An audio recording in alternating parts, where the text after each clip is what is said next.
This is a story of my husband's hidden family. The day I discovered my husband's secret family was the day my world collapsed. For 10 years, I had been the devoted wife of Kola Adegbite. We had built a beautiful home in Lagos, raising our 2 daughters in love and luxury. Kola was a businessman, often traveling between Abuja and Port Harcourt. His absences, I believed, were for our benefit. He provided well, loved passionately, and never gave me a reason to doubt him. Until that fateful afternoon.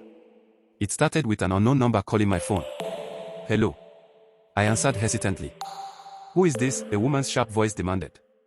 This is Mrs. Adegbite. And you are? The silence that followed sent a chill down my spine. Then she chuckled, a bitter, broken sound. Oh? So, you're the other wife? I gripped the edge of the kitchen counter.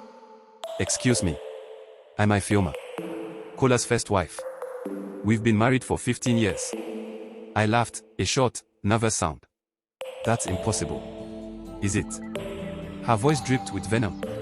We have 3 children together. You should ask your dear husband about his family in Abuja. The call ended before I could respond. My head spun. My heart pounded. I stared at my phone, willing it to be a bad dream. That night, Kola returned from his trip, whistling a tune as he stepped into our bedroom. I sat on the bed, phone in hand, watching him. Kola, I said, my voice barely a whisper. Who is Ifeoma? The whistle died in his throat.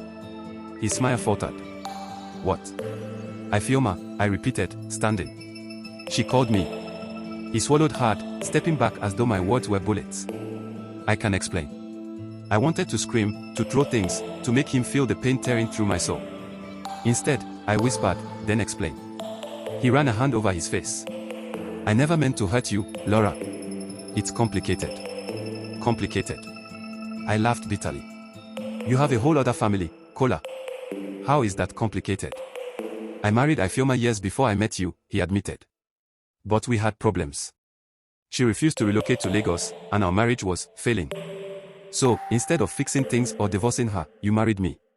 His silence was deafening. I stormed past him, grabbed my keys, and drove to my sister's house. I needed space. Clarity. The next few days were a blur of tears, anger, and heartbreak. My mother advised me to leave him.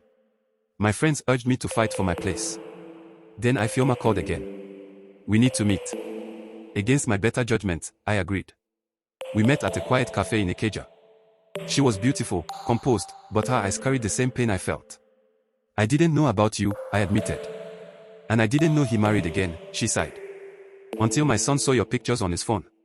We sat in silence, 2 women betrayed by the same man. Then she said something that shook me. He's planning to marry a 3rd woman. My breath hitched. What? She slid her phone across the table.